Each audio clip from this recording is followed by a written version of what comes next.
발표자 토론자들께서는 자리를 서고 계시길 바랍니다.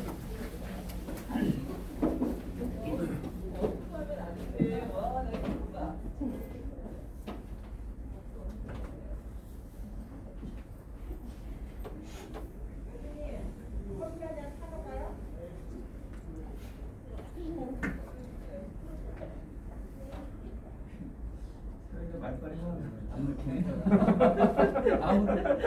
아무도 말을 듣지 않네.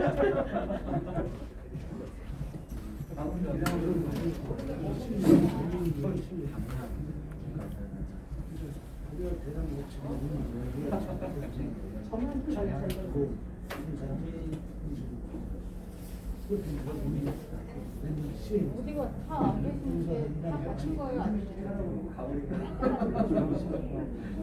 네. 아니야, 토론자 말고. 다 가셨어요? 아, 짐도 없는데요?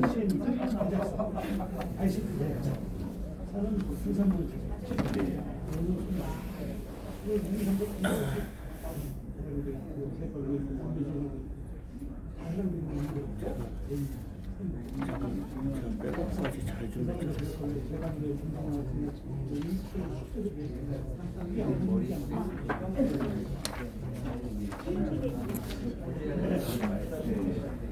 이거 가지고 바꿔보고 얘기해.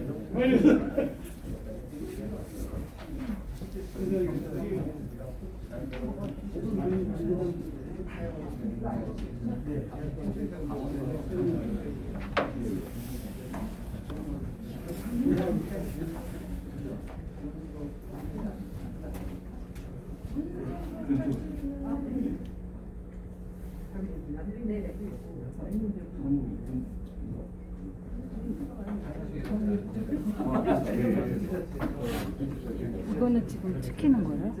이건 촬영용, 이건 유튜브. 그런 사람 있어요? 지금 한 3명 정도? 별로 안 들어간다.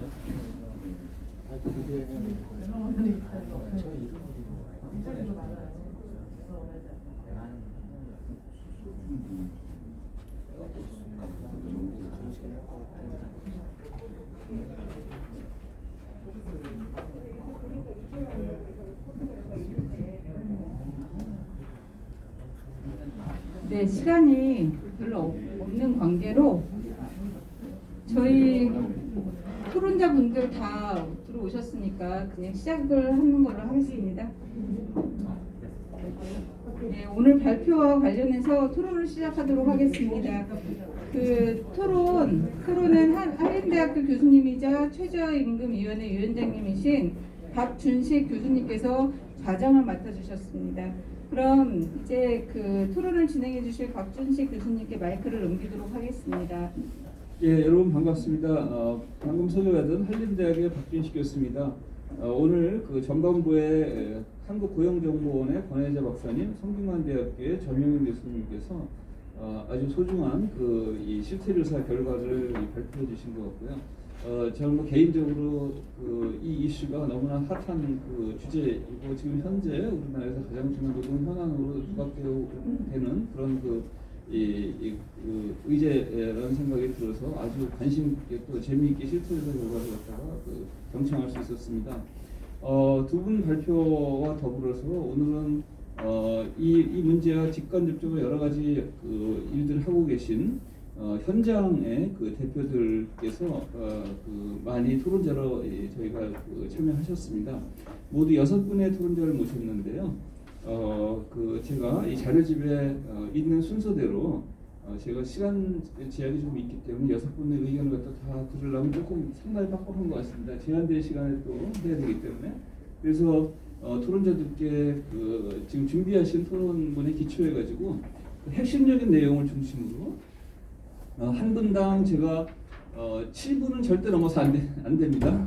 7분 이내에 말씀해 주시고요. 가급적이면 5분이면은 제일 바람직하겠습니다. 5분 이내에 가급적이면 핵심적인 내용을 중심으로 말씀해 주시고요. 그러면 제가 그래도 여기 끝까지 자리에 계신 청중들도 계십니다. 그래서 의견을 여쭤볼 수 있는 시간 제한된 여건에서 좀 확보할 수가 있기 때문에 저희가 내용이 내실 있는 토론이 진행될 수 있도록 토론자들께서는 5분 정도를 기준으로 말씀을 부탁드리겠습니다. 먼저 첫 번째 토론자이신 한국 대리운전 협동조합 총괄 본부장이신 이상국 본부장님께 마이크를 넘기겠습니다.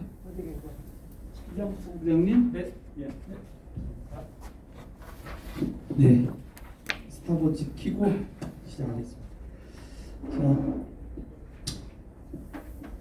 오늘날 타인의 노동에 기대어 살지 않는 사람들이 없습니다. 그 대리운전하면 인상을 찌푸리시는 분도 계세요. 나는 대리운전 쓰지 않는데. 그런데 이제 가족 중에나 혹은 사랑하는 사람들은 대리운전을 통해서 음주운전을 예방을 합니다. 그리고 코로나19로 지금 격상이 돼서 9시까지 밖에 영업을 안 하시잖아요. 그러면 자영업자도 타격인데 대리운전은 정말 큰 타격입니다. 보통 대리운전의 콜이 70%가 없어졌고요. 지난 2.5단계 때. 그리고 나머지 30%는 9시에서 9시 반 사이에 이루어집니다. 나머지 30%에 90%가 하루에 한 건 정도 일을 하고 못하는 상황이에요. 보통 우리가 실시간으로 보통 한 2-3천 콜 정도가 실시간으로 수도권에서 이루어지고 주말 되면 3-4천 콜, 그리고 금요일, 그리고 연말 되면 한 5천 콜 정도까지 올라갑니다. 근데 9시에 되면 역사상 이런 유례가 없었습니다. 대리운전 업계에서 10,000콜이 넘어갑니다. 대한민국 시민들 정말 파이팅이 넘치십니다. 9시까지 열심히 드시고 그때 다 대리운전 불러서 가시는 거예요. 네. 그 권혜자 연구위원님하고 전용일 교수님 두 분께서 다양한 의견 그리고 현장의 목소리를 내주셔서 감사드리고요. 그리고 이 토론회를 열어주신 것에 대해 감사를 드립니다. 작년 하반기부터 플랫폼 노동에 관련한 간담회나 토론회가 뭐 일주일에 2-3건씩 계속 있었는데 핫해지긴 했는데 정말 우리가 본질적으로 뭘 다루고 있고 그리고 대책이나 대안을 생산해내고 있느냐라는 부분에 대해서 의문은 좀 있습니다. 그래서 본질을 계속 붙잡고 있어야 된다는 생각은 개인적으로 들고요. 그리고 많다고 하지만 아직까지 물량적으로 부족하다. 대리운전뿐만이 아니고 플랫폼 노동이 정말 다양화되고 확산되고 여러 종류가 있는데 그러려면 우리의 관심과 노력을 계속 놓치지 말아야 된다는 생각이 듭니다. 현장의 문제 몇 가지 말씀드리고 마칠까 하는데요. 평점 테러라고 해서 대리운전 카카오는 5점이 만점인데 1점 주는 고객이 가끔씩 있습니다. 그러면 이걸 만회하기 위해서는 8번 정도 해야지 4점대 올라갑니다. 만점을 받아야지. 기분 나쁘다고 1점 줘버리는 분도 계세요. 뭐 치중이기 때문에. 이걸 회복할 수 있는 방법이 없습니다. 소명할 수 있는 기회도 없고. 그런 것도 있고요. 그러면 그 알고리즘에 우리가 개입을 할 수 있어야 되는 거 아닌가라는 얘기를 드리는 거고요. 그리고 산재보험 가입률 20%, 이 중에 현재 플랫폼 업체 가입이 16% 이렇게 얘기했는데 산술적으로 계산해 보면 전국의 대리운전 기사가 20만 명인데 20만 명 중 20% 곱하고 16% 곱하면 6,400명입니다. 그런데 근로복지공단에서 낸 통계 자료를 보면 적용자 수는 4명에 불과합니다. 산재보험이. 이게 부끄러운 통계죠. 2016년 이래로 적용자 수가 10명을 넘어선 적이 없습니다. 그리고 가입 대상자 18명이 정부의 각종 통계에 등장하는 숫자입니다.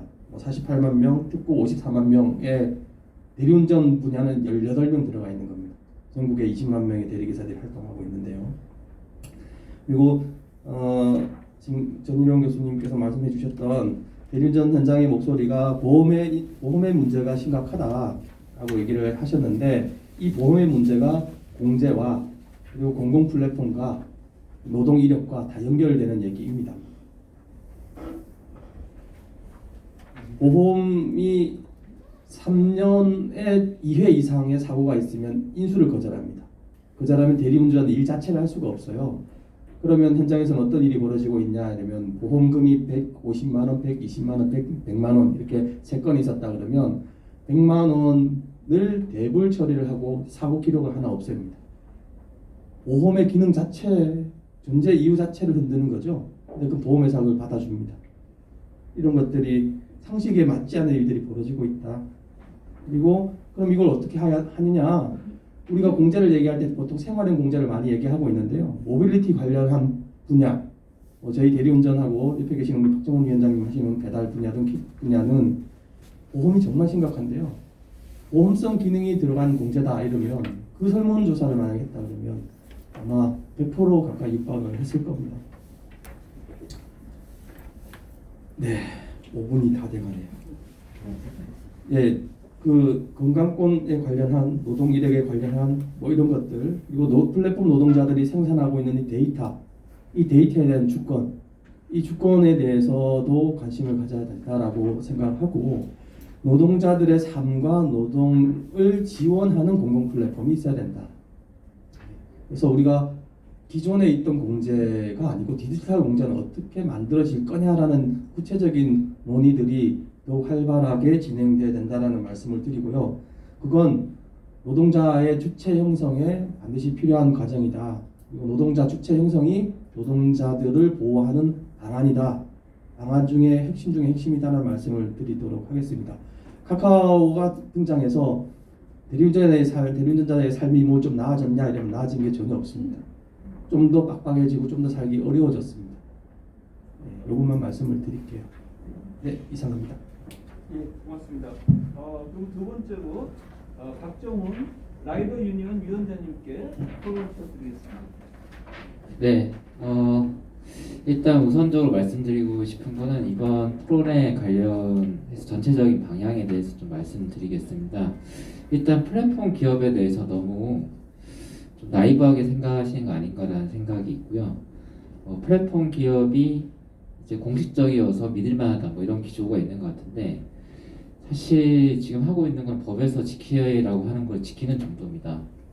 알바 노동 시장에서 맥도날드가 산재랑 휴업급여 그다음에 주휴수당 준다고 해서 음성적인 알바 노동 시장을 양성화한다라고 하기는 힘듭니다. 그리고 플랫폼 기업은 그렇게 만만한 기업이 아닙니다. 초기에 지금 시장 진입해서 경쟁을 하기 때문에 단기간에 좋은 노동 조건을 제시할 수 있습니다. 특히 음식 배달 시장에서. 근데 일단 독점적 지위를 가지면 언제든지 시간대별로 요금을 줄일 수 있고 노동 시간을 통제할 수 있고 알고리즘으로 통제할 수 있는 상황입니다. 그리고 동네 배달 대행 업체는 물론 음성적으로 돼 있지만 동네 배달 대행사에서 관리자가 욕하면서 시키는 거랑 알고리즘이 배치하는 거랑 큰 차이가 없습니다. 그래서 이것에 대한 명확한 태도 없이 이 사용자에 대한 기대감을 가지고 접근하게 되면 이런 사회적 협약이라든지 공제가 기업의 마케팅 수단에 불과하게 됩니다. 홍보 수단이죠. 그런 것들에서 좀 경계해야 된다라는 생각이 들고요. 그리고 노동자들의 필요에 의해서 공제를 만든다 하더라도 대원칙은 원래 이 플랫폼 기업들이 기업으로서 져야 할 책임을 안 지기 때문에 발생한 문제거든요.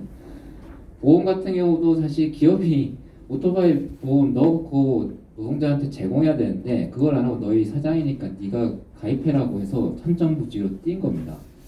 이 리스크를 개인에게 넘김으로 해서 발생한 많은 문제들이 있습니다.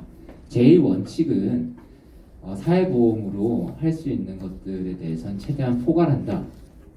그럼에도 불구하고 현실적으로 힘든 부분이 있다면 그때 가서 공제로 보충한다라는 원칙들이 필요하고요. 여기서 사실은 노동자성 문제가 여전히 중요한 문제거든요.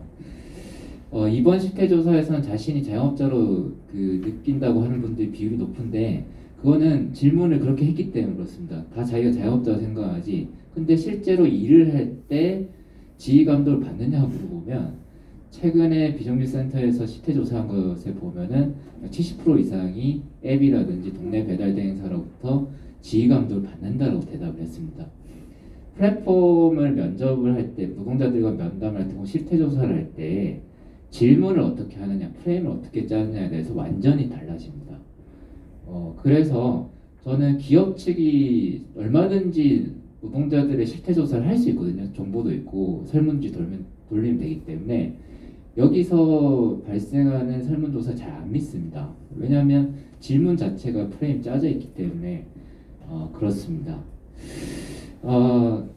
이거는 어쨌든 저희가 생각하는 공제해라든지 사회적 대화에 대한 원칙에 대해서 좀 말씀드렸고, 현실적으로 생기는 문제들이나 긴장감에 대해서 말씀드리고 마무리하겠습니다.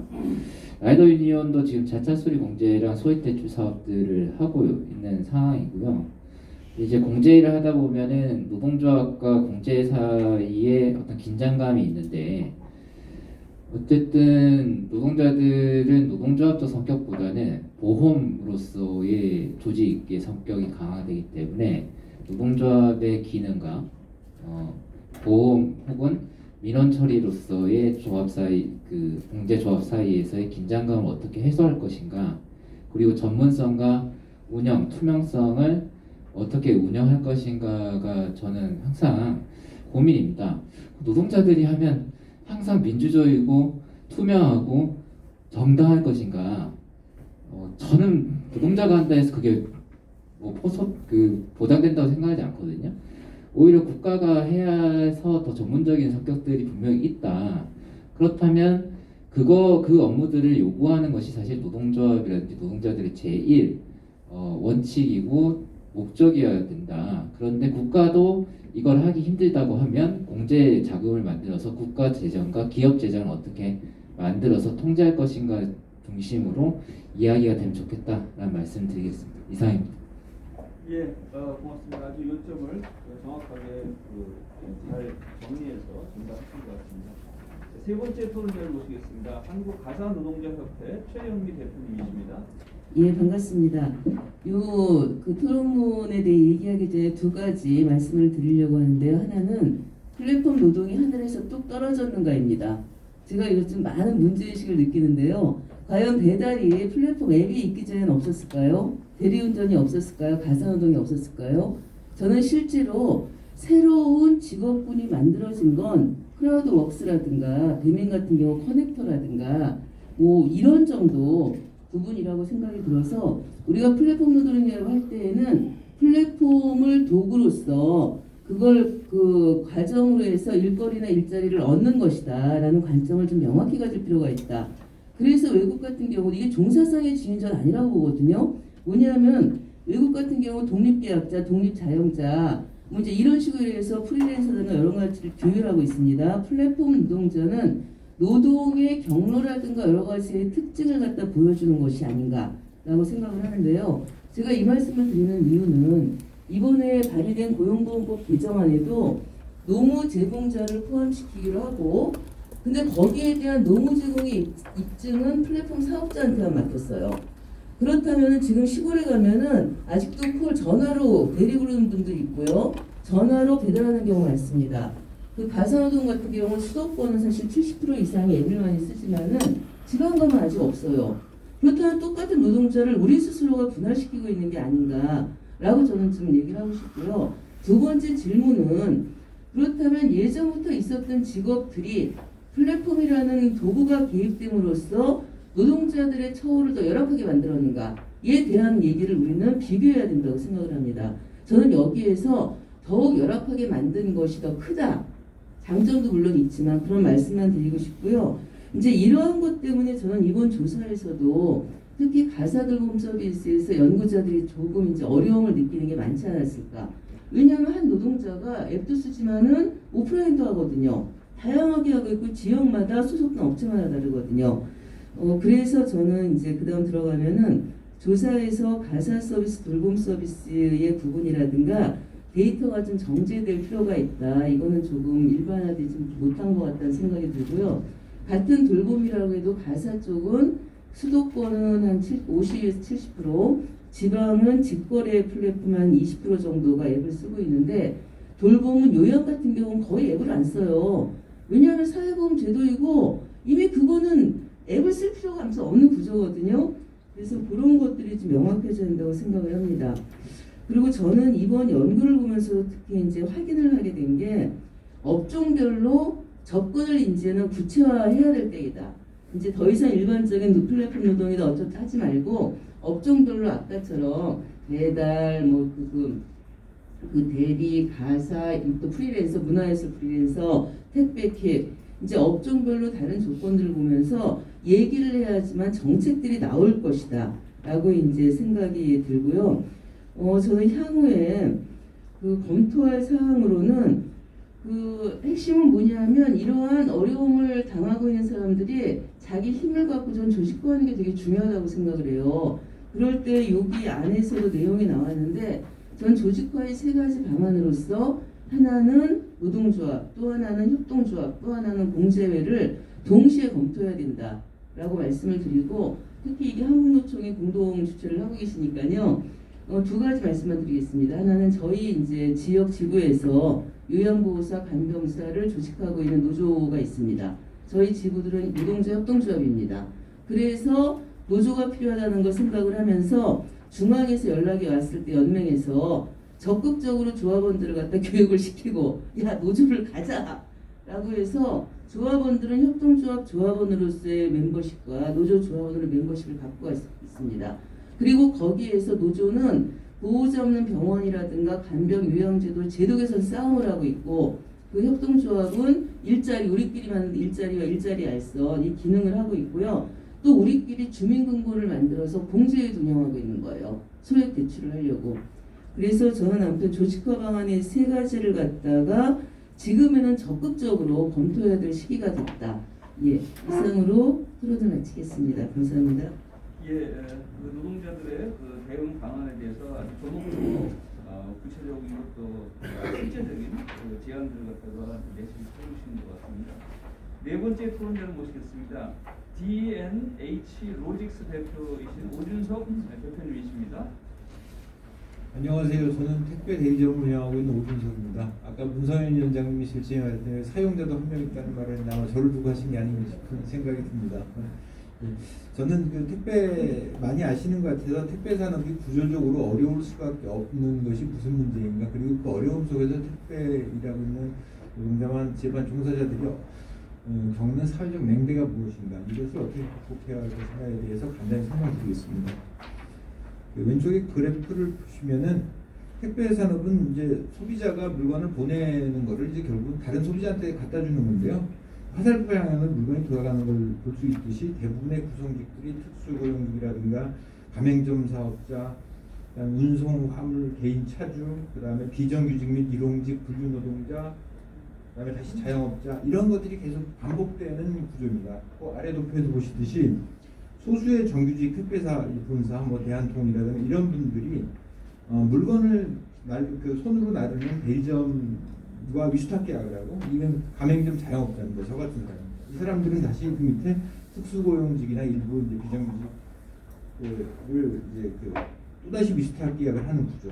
우측으로 이제 도급사라는 것은 그 중간중간에 분류라든가 화물 트럭으로의 그 대형 화물 트럭의 운반이라든가 이런 것들을 통해서 다시 개인 차주나 비정규직이나 일용직 노동자들을 고용하게 되는 어떤 그 밑으로 내려갈수록 굉장히 고용 구조가 불안정한 사회적 취약체의 총체적인 취약체입니다. 따라서 택배 산업은 어떤 사용자와 배달 노동자, 특수 노동자 둘 간의 이원적인 관계를 보기보다는 여기 들어가 있는 특수 노동자, 일용직, 비정규직, 그다음에 이제 영세 자영업자, 이 모든 사람들이 총체적인 그 어떤 그 집단으로서 문제점을 바라볼 필요가 있다는 말씀을 드리고요. 여기서 드러나는 문제점이 뭐냐면 택배 원청은 이런 대리점이나 도급사를 통해 가지고 위탁으로서 그 어떤 직접적인 고용을 피합니다. 그럼 대리점이나 도급사들은 비정규직이나 특수고용직들을 고용해서 일을 하는데, 문제는 이 과업에 대한 지시는 택배 본사에 내려온다는 것이죠. 어떤 인프라 제공도 마찬가지고요. 그런데도 불구하고 택배 본사들은 어떤 그 산재보험에 대한 이런 부분들에 대한 어떤 그 책임을 지지 않고자 합니다. 근데 문제는 그럼 고용을 그 중간에 있는 대리점이나 도급사한테 넘긴다고 해서 이 문제가 해결되냐? 그건 아니죠. 왜냐하면 고용을 책임지기 위해서는 계약이 선행돼야 됩니다. 저는 1년 단위로 계약을 갱신해야 되는 팔이 목숨인데, 제가 데리고 있는 같이 고용하고 있는 직원들을 고용 구조를 안정적으로 끌고 간다는 건 불가능한 일이거든요. 따라서 이러한 어떤 문제점이 내재되고 있다는 거고요.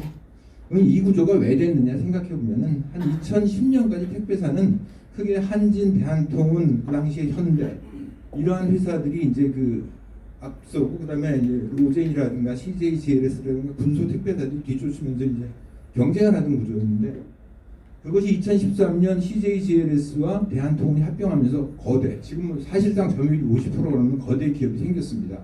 이 거대 기업이 생겨가지고 굉장히 좋은 건 뭐냐면 뭐 이제 시설 투자도 하고 노동 여건도 개선한다고 많이 했습니다. 근데 문제는 여기서 노동 여건의 편차, 즉 택배사 간의 경쟁에 도태한 선발주자가 되지 못한 회사들의 어떤 노동 환경의 문제가 그 경영 여건이 악화되고 노동 환경이 그 문제가 되고 저기서는 이 돈을 주는데 우리는 줄 수 없는 구조. 그래서 노동자들 사이에 상대적 박탈감 내지는 그것을 따라가고자 하는 무리한 일들이 과로사 등등으로 이어졌다는 이런 말씀을 드리고자 합니다. 다음 페이지에 보면 이제 그 택배 적응이라는 말을 썼는데 제가 사실은 이 택배에서 그 육체적인 피로도 있지만 제가 드리고 싶은 말씀은 이 사회적인 냉대입니다.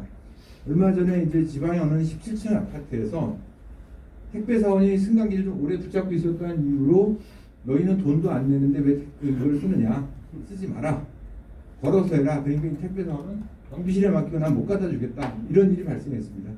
이 일이 발생하게 된 이면에는 무슨 일이 있었냐, 이 택배 사원이 단독으로 먹고 살 수가 없어서 두 개의 택배 사건을 몰아서 일을 했습니다. C와 L 두 개의 택배 사건을. 그러다 보면 어떻게 되나요? 엘리베이터 투자하는 시간이 길어지죠. 소비자는 문제가 생깁니다. 결국은 노동 강도의 강화가 이러한 마찰을 일으켰다는 것들을 한번 생각해야 되는 건데 결국은 이제 그런 분들이 그러면 이제 그 소비자들은 또 막상 그런 데만 이제 그렇지 않습니다. 그 아래 보시면은 이게 2018년 서울 동대문 지역의 공영주차장에서 그 택배 기사들이 분리작업을 하면서 일을 하던 그런 건데요. 이게 이제 결국 문제가 됐습니다. 주민들이 옆에 있는 주민들이 분진과 안전에 문제가 있다, 택배 내쫓아라, 이런 민원을 계속 하신 거예요. 결국 그래서 동대문 주차장을 쓰던 이분들은 일부 회사들은 김포로 갔다 오고 일부 회사는 남양주로 갔다 오고 다 쫓겨났습니다. 그분들은 어떻게 됐느냐? 이곳에 동대문에 가서 일을 하기 위해서 1시간, 2시간씩을 더 운전해갖고 오는 어떤 노동의 강도만 강해진 겁니다.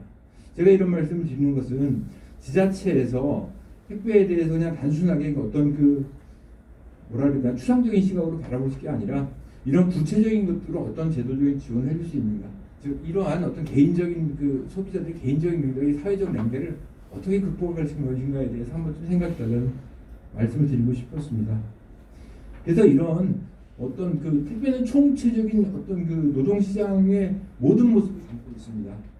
이런 것들을 똑바로 끌어가기 위해서는 좀 사회적 협의가 필요한데 우선 그 기본적인 택배업의 그 점유율을 잡기 위한 저단가 구조의 문제점을 한 번쯤 반드시 살펴서 택배사를 위해서가 아니라 노동자의 삶을 안정화시키기 위해서 표준적인 요금에 대한 검토가, 코로나 전국을 극복할 때 가장 공을 많이 세운 것은 버스나 택시도 중요하지만 택배기사의 역할이었는데, 목숨 걸고 배달한 택배기사의 역할이었는데 이제 그 사람들의 공공성에 대해서 어느 정도는 인정을 우리 사회가 해줘야 될 때가 되지 않았나 라는 생각을 합니다. 그래서 이런 노동 조건이 악조건이고 굉장히 저임금에 일을 하는 택배기사들은 과로도 있고 또 정신적인 자존감을 굉장히 잃게 되죠. 이 속에 사회적 냉대를 만나게 되면 좌절하고 결국 이 택배 직업 자체를 다 기피하게 됩니다. 그러면 택배 산업에는 아주 그 구성원의 양적인 부족과 질적인 저하를 초래하게 되는 이런 악순환들이 일어난다는 걸 꼭 말씀드리고 싶고요. 옆에는 뭐 순펑 택배라는 중국의 그 굉장히 큰 전 세계 5위 정도의 기업인데 이 회사의 회장이 이제 자기네 택배 기사와 수입차 차주가 이제 그 충돌을 했을 때 따귀를 맞은 사건이 있었어요. 그때 공개적으로 기업 차원에서 대응을 하겠다 했으면 이런 말을 했습니다. 거기 조그맣게 나와 있는데 모든 합의를 거절하겠다. 그렇게 대충 처리하면 사람들이 택배업계를 어떻게 보겠나? 내가 어떻게 우리 직원들의 얼굴을 보겠나? 이러한 이 경영자의 노동 친화적인 기업관이 1995년에 6명으로 시작했던 이 택배 회사를 전 세계 5위의 기업자 중국의 뭐 12위 정도 되는 대기업으로 만들었다는 것을 우리 그 대기업 중심의 택배 시장에서는 꼭 한번 살펴봐야 될 게 아닌가 생각합니다. 감사합니다. 홍준석 대표님 고맙습니다. 아마 시장 구조가 굉장히 어려운 가운데서도 그 노와 사가 또 회사와 노동자들이 어떻게 하면 이 산업에서의 상생을 위한 협력을 통해서 서로 발전할 수 있는가라는 그 관점에서 공감 노력이 강하게 느껴지는 그런 토론이었던 것 같습니다. 다음으로는 김형탁 노회찬 재단 사무총장님을 토론자로 모시겠습니다. 예, 제가 하는 일이 그 뭐 재단 총장으로서 일이 뭐 가장 큽니다만, 봉제인 그 공제회의 이사로서도 함께 참여를 하고 있습니다. 아시겠지만 이게 봉제 노동자들은 대부분 다 객공 또는 일용 노동자들입니다. 사실 이 봉제인 공제회를 만들게 된 배경은 공제회 그 자체의 의미도 있었지만 실제로 이 노동자들을 어떻게 조직을 할까라고 하는 그 문제에서 시작을 했거든요. 이 봉제 노동자들 같은 경우에 이제 사용 종속성이라고 얘기하죠. 그러니까 이 노동자성이 확보되지 않고 있고, 워낙 이 업장들이 공장들이 소규모여서 이 분산되어 있다 보니까 조직화가 대단히 어렵습니다. 그래서 이게 사실 노동조합으로 조직화가 돼야 노동자들 권리가 제대로 보장될 수 있고 또 그 요구를 할 수 있는데, 노동조합으로 조직할 수 있는 뾰족한 수가 사실 없는 상태에서 이 공제회를 통해서 좀 조직화를 해보자라는 차원에서 이제 시작을 했고, 그래서 봉제인 공제회 같은 경우는 봉제인 지회와 봉제인 그 공제 조합원들이 똑같습니다. 따로 있는 조직이 아니고, 그래서 봉제인 지회가 하고 있는 역할 중 하나가 봉제인 공제회다, 이렇게 좀 이야기를 할 수 있을 것 같은데, 사실 지금 이 봉제인들이 처해 있는 이 처지가 플랫폼을 이용하지 않는다는 차이가 있지만 실제 지금 현재 이야기하고 있는 이 플랫폼 노동자들의 어떤 처지와 똑같고요. 마찬가지로 플랫폼 노동자들에 대한 문제에 있어서도 이들 어떻게 하면 조직화할 것인가의 문제가 봉제인 공제인 문제의식과 똑같은 거 아닌가라는 생각이 듭니다. 그래서 여기서 노동 공제를 얘기한다 하더라도 노동 공제가 모든 것들을 다 해결해 준다는 그런 차원보다는, 그래서 노동조합의 조직화 그리고 공제를 위한 그 생활성 요구를 해결해 나가는 것, 이 두 가지 같이 목적으로 포함되어야 된다는 생각을 좀 하고 있습니다.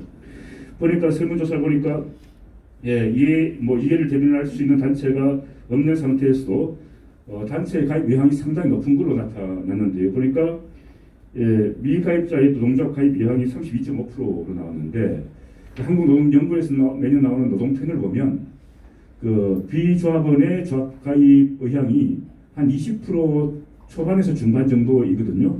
그것으로 본다면 이 플랫폼 노동자들의 노동조합 가입 의향이 상당히 높은 거라고 볼 수 있을 것 같습니다. 워낙 본인들의 그 처지가 힘들기 때문에 어떻게 하면 나의 그 권리를 대변받을 수 있을 것인가에 대한 관심이 많이 높다라고 하는 것이고, 그런 것이라 한다면 이 노동조합과 이 공제회 조직이 따로 떨어져 있는 과제가 아니고 함께 가는 목표로 설정이 좀 돼야겠다는 생각이 좀 듭니다. 그리고 뭐 고용보험, 산재보험 가입 의향도 상당히 높은데, 지금 우리가 4대 보험으로 이야기되는 소위 사회보장 또는 안전망, 이 문제와 이 복지의 문제가 서로 연결은 돼 있지만 그렇다고 동일시해서는 안 될 것 같습니다. 그러니까 사회보장이 되어 있다고 해서 대기업 노동자들이 기업 복지를 안 하는 게 아니지 않습니까? 실제로 중소 영세 사업자의 노동자라든지 플랫폼 노동자들은 대기업들의 기업 복지를 누릴 수 있는 방법이 전혀 없습니다. 따라서 이 공제의 어떤 기능이라고 하는 것들은 사실은 기업 복지의 쌍 개념으로서의 자주 복지를 실현하기 위한 그런 어떤 개념으로 볼 필요가 있다. 이게 사회보장을 대체하는 것이 아니라는 것들이 좀 분명해져야 된다 좀 생각이 들고요. 그리고 공제에 필요한 기능으로 본다면 대부분의 공제들이 지금 현재 하고 있는 것이 뭐 소액 대출 그리고 상조 기능 정도일 텐데요. 여기 설문조사에서도 나타났다시피 지금 공제에 바라고 있는 기능이 두 가지 다 포함되어 있다. 보험 공제로서의 기능과 그리고 금융의 기능이 같이 포함되기를 요구를 하고 있는 겁니다. 그래서 만약에 노동 공제를 플랫폼 노동 쪽에서 설계를 한다고 한다면 이런 보험의 기능과 신용의 기능 이 두 가지를 같이 합친 그런 공제를 설계를 해야 될 것이다라는 좀 생각이 들고, 또 한 가지가 또 한 가지 공제에서 요구되는 그 기능이 플랫폼 노동의 이력 관리.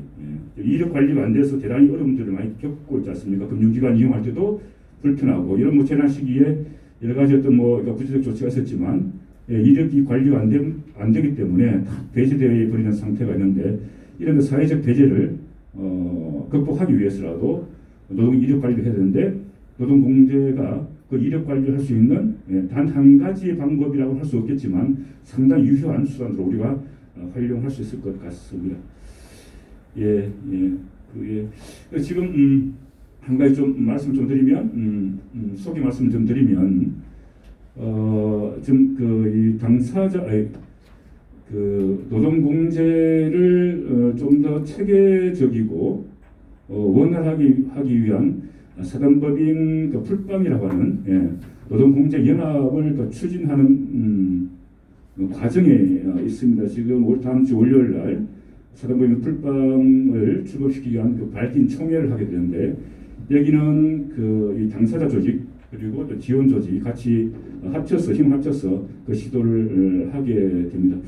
저는 이 노동공제가 플랫폼 공제도 마찬가지겠지만 한꺼번에 모든 것들이 다 이루어지는 방식으로 진행되지는 않을 거다.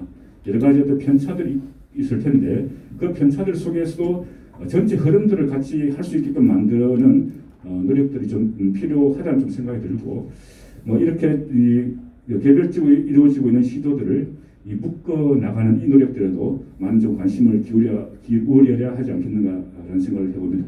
이상입니다. 고맙습니다. 김영탁 사무총장님 좋은 토론 하고요. 아마 노동자들이 제일 어려운 게 이런 플랫폼 체제 하에서의 이 조직화 문제라고 에 대한 고민이라고 볼 수가 있겠는데요. 그런 조직화 문제에 대한 고민은 어떻게 현장적으로 풀어갈 것인가에 대한 그런 제안들이 많이 담겨 있는 토론이라고 생각이 들었습니다. 자, 마지막 토론자입니다. 한국노동조합 총연맹 조직확대본부 송명준 실장님이십니다. 예, 마지막이네요. 저는 이제 여기 제목에 사회적 대화가 있어가지고 사회적 대화를 중심으로 해서 그냥 토론문 정리를 했습니다. 그냥 간단하게 좀 말씀드리겠습니다. 제가 기억하기로 이제 2016년 이후 2016년 지나면서 이제 디지털 플랫폼 노동에 대한 연구 조사 작업이 각종 정부 부처나 연구 기관마다 좀 확대가 됐고 확산이 되고 2018년 지나면서 사회적 논의들이 더 활성화된 걸로 기억을 하는데요.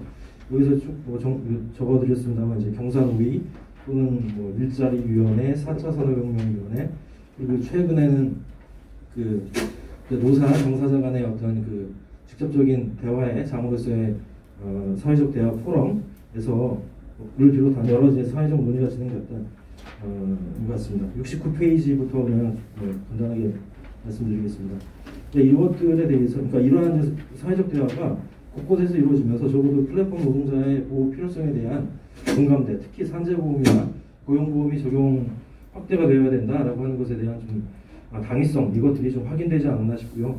또 이제 일정 음식 배달 산업 또는 대리운전, 가사노동과 같이 어떤 기존의 룰이 형성되어 있지 않은 그러한 시장에서의 어떤 규범과 질서가 마련되어야 된다라고 하는 그러한 필요성들 또한 제기가 될 수 있었던 계기이지 않나 싶습니다.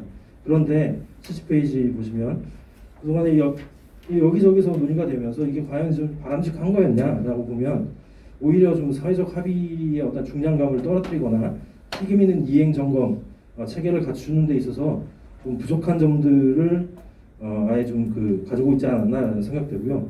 또 하나는 이제 어떤 그러니까 노사 주체가 일정하게 형성되어 있는 업종을 이제 우선하다 보니까 그러니까 배달, 대리, 가사 노동력이 거기에 이제 집중이 되고 그리고 이제 대표성의 문제들도 나타날 수밖에 없었다. 그러니까 특히 중앙 노사 관계에서 그동안에 역할을 해왔던 이제 한국노총이라든지 경총이라든지 여기에서는 오히려 대표성이 좀 부족하고 그러니까 여러 이제 플랫폼 산업들이 있는데 배달, 대리운전 이쪽에서 조직화되어 있는 노사 단체들이 과대라기보다는 이제 과다가 대표되는 그런 측면들 또한 존재하지 않았나 싶습니다.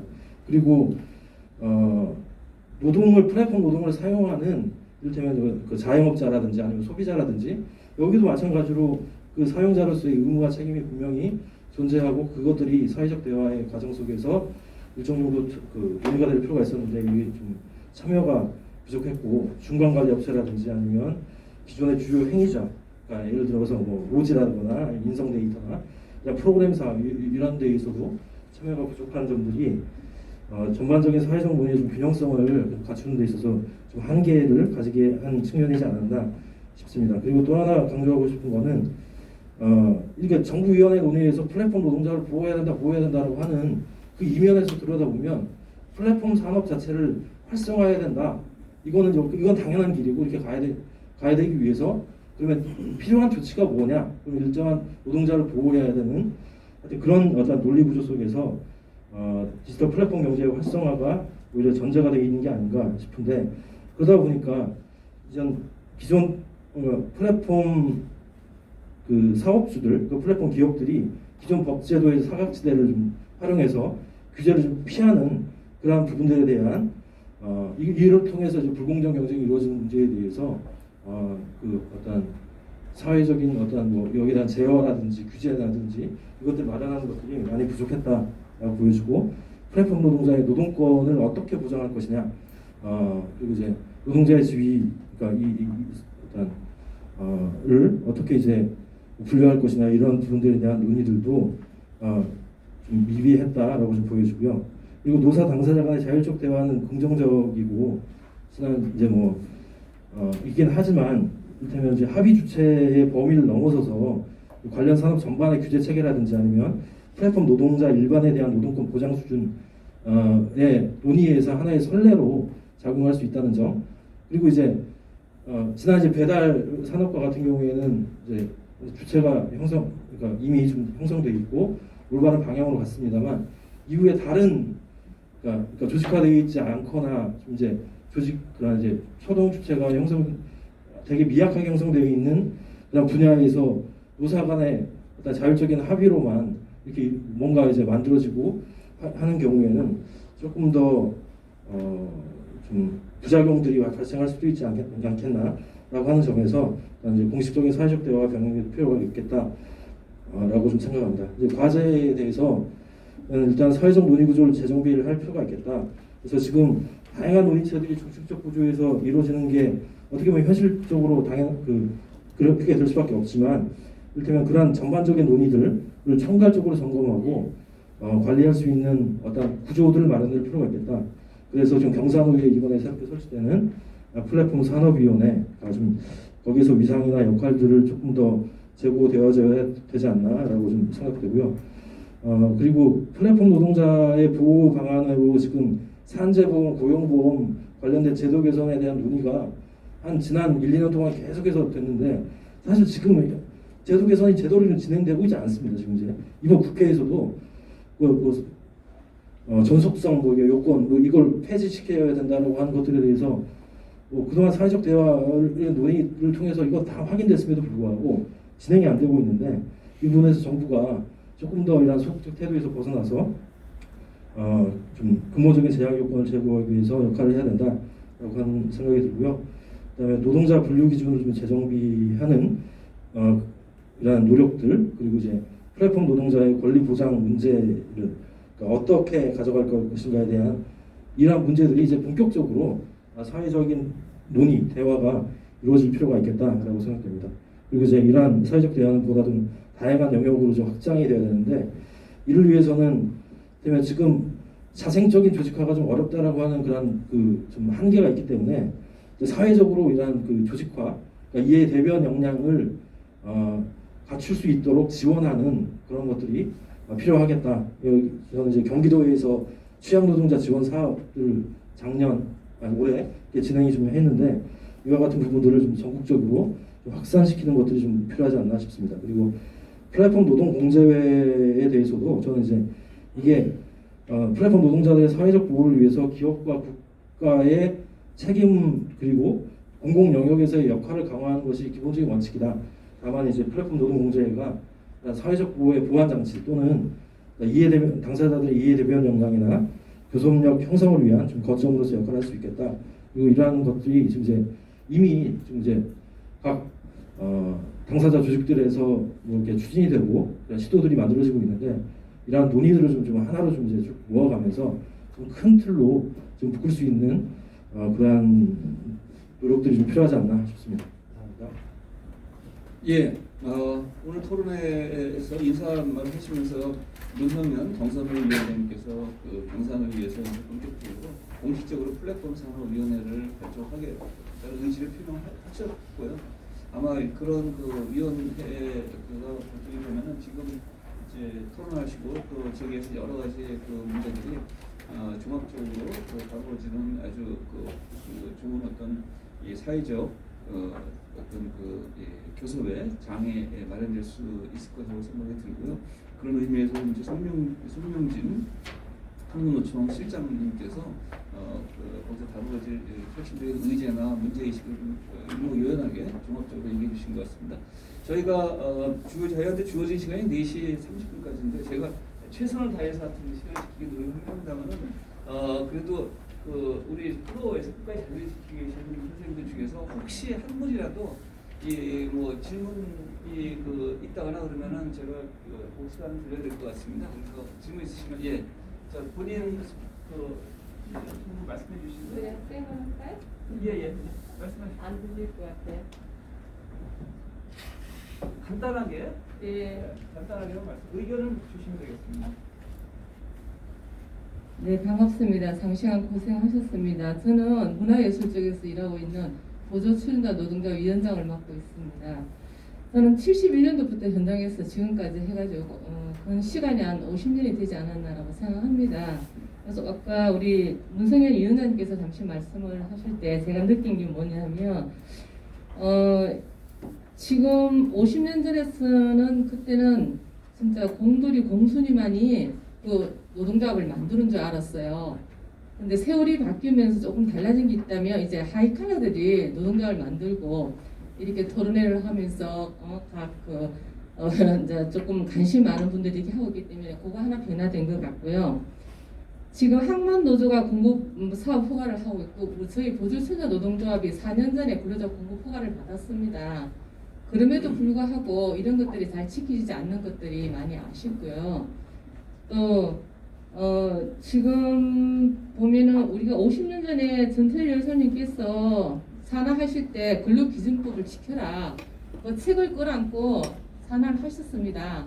그러나 제가 지켜본데 50년 동안 아직도 그게 변하지 않고 있다라고 생각합니다. 네, 그런 게 아쉬움이 있고요.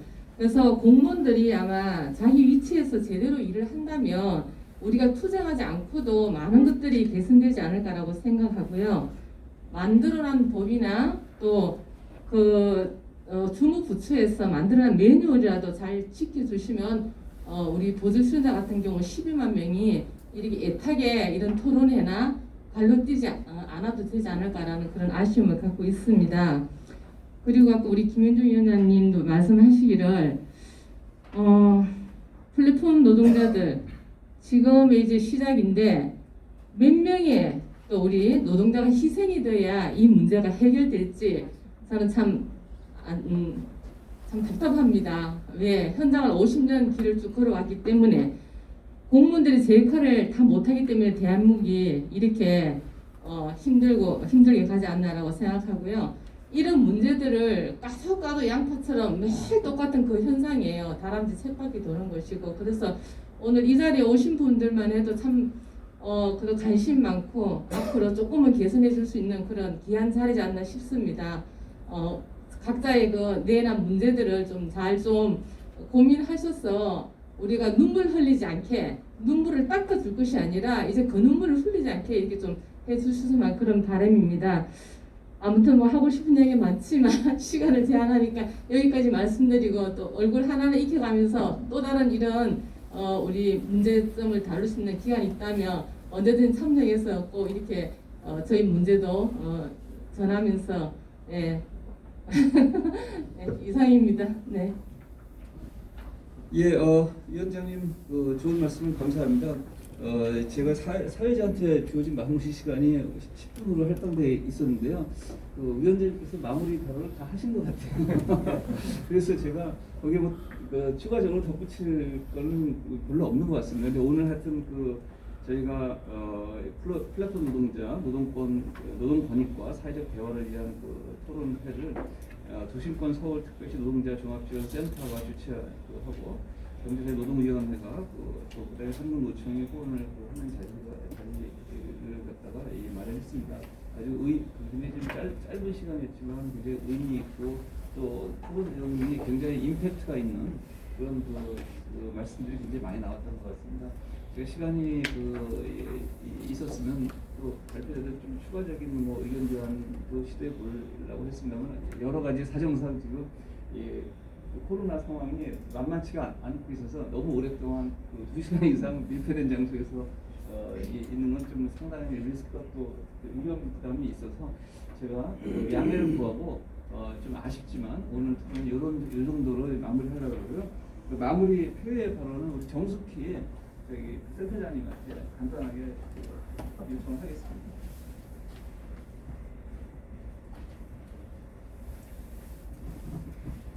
저한테까지 안 주셔도 되는데 하여튼 오늘 저희가 그 플랫폼 노동자 아까도 뭐 어느 분이 말씀하셨지만 토론회나 뭐 개선 방안 이런 부분들은 상당히 많았던 것 같아요. 그런데 정말 얼마만큼 그러한 부분들이 진전이 있었는가라고 할 때는 정말 거북이보다도 못한 그런 속도로 지금 가고 있지 않은가. 그래서 저희 센터는 매월 이제 그 플랫폼 프리랜서 협의회라고 그래서 여기 내내 계신 분들이 다 대표자로 참여를 해서 회의를 통해서 정부와 또 이제 자치단체 그리고 이제 이런 경사노위를 통해서 지속적으로 이제 조금씩이라도 제도 개선이나 이런 부분들을 가져가려고 노력하고 있습니다. 그래서 이번에 경사노위에서 이제 그 플랫폼 위원회를 이렇게 해주시겠다고 하는 것도 하나의 결실이라고 보고요. 끊임없이 이제 한국노총과 함께 요구를 해서 또 이렇게 이제 만들어지게 된 것 같아요. 그래서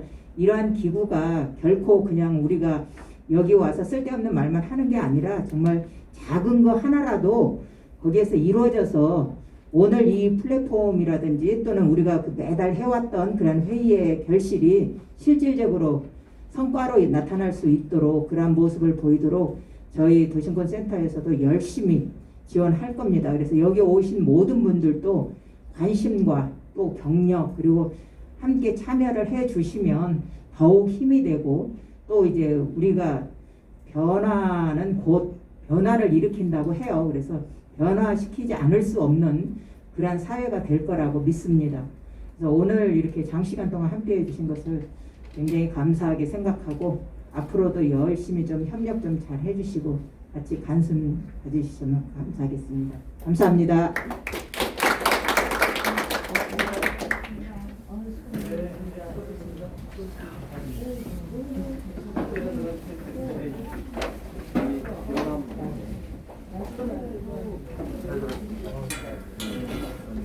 고생하셨어요.